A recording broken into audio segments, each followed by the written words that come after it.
Gue mau share 3 ide bisnis digital yang sebenarnya kalau kalian tekunin ya, ini bisa bawa kalian dari 0 sampai 10 juta per bulan sampai 100 juta sebulan. Tapi mayoritas kalian yang klik, pasti kalian tertarik dengan yang namanya tanpa modal.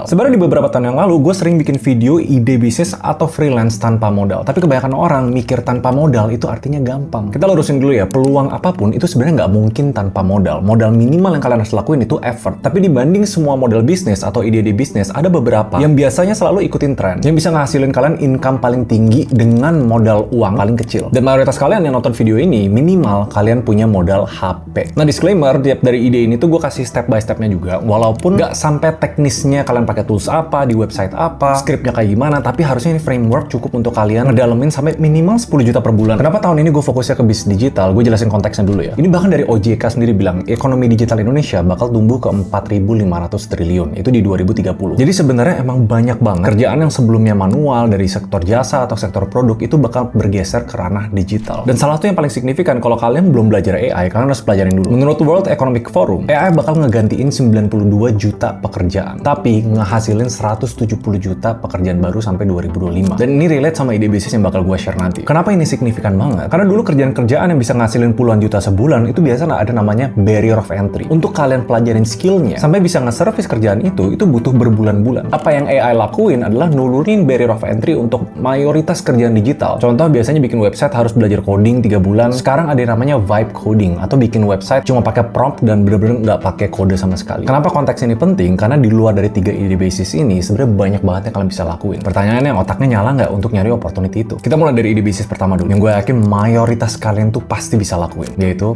subscribe dulu. Gila, gue udah lama banget nggak ngelakuin kayak gitu. Kita langsung ke chapter 1, Clipper Affiliate.